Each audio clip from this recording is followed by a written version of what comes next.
10 April ভোর ৫টা ১১ minute রাজধানীর প্রগতি সরণির মাইশা চৌধুরী টাওয়ারে অবস্থিত মধুমতি ব্যাংকের এটিএম বুথে প্রবেশ করেন এক ব্যক্তি। সঙ্গে থাকা যন্ত্রপাতি দিয়ে ভাঙার চেষ্টা করেন এটিএম মেশিনটি। কিছুক্ষণ পর বুথ থেকে বের হয়ে বাইরের অবস্থা পর্যবেক্ষণ করতে থাকেন। অবশেষে এটিএম মেশিনটি খুলতে ব্যর্থ হয়ে বেরিয়ে যান। তবে এটিএম বুথে প্রবেশের আগেই এই ব্যক্তি ঘটান একটি ভয়াবহ ঘটনা। বুথের নিরাপত্তারক্ষী মাহমুদ হাসান ভেতরে ঢুকতে বাধা দিলে তাকে এলোপাতাড়ি কুপিয়ে হত্যা করেন। শেষ পর্যন্ত বুথ লুট করতে না পেরে একটি বাসে উঠে পালিয়ে যান।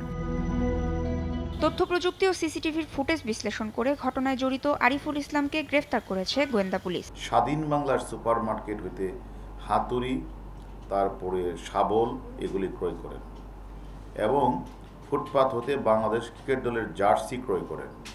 লোক সমাগম কোন জায়গায় হবে সেটা চিন্তা করে সে তখন ঠিক করে শাহজাদপুরে যে মধুমতি ব্যাংক, এই জায়গায় লোকজন কম। প্রাথমিক তদন্তে বেরিয়ে এসেছে প্রায় 14-15 লাখ টাকার ঋণগ্রস্ত আরিফুল পাওনাদারের দেনা পরিশোধ করতে না পেরে এটিএম বুথ লুটের পরিকল্পনা করে। সেই ইউটিউবে দেখলেন, একটি দৃশ্য দেখলেন যে এটিএম বুথ ডাকাতি হচ্ছে, অনেক টাকা পেয়ে গেছে, একটু ওই সিনেমার ইউটিউবের মধ্যে দেখেছে। তখন তার মনে জাগলো, তাহলে আমার এটিএম বুথ কোথায় আছে সেখানে আমার ডাকাতি করতে হবে। পুলিশ বলছে পাওনা পরিশোধের পথ খুঁজতে প্রায় 4 মাস আগে পরিবার থেকে বিচ্ছিন্ন হয়ে রাজধানীর বিভিন্ন স্থানে আত্মগোপনে ছিল অভিযুক্ত আরিফুল ইসলাম। তাসনিয়া নিশাত, মিম, সময় সংবাদ, ঢাকা।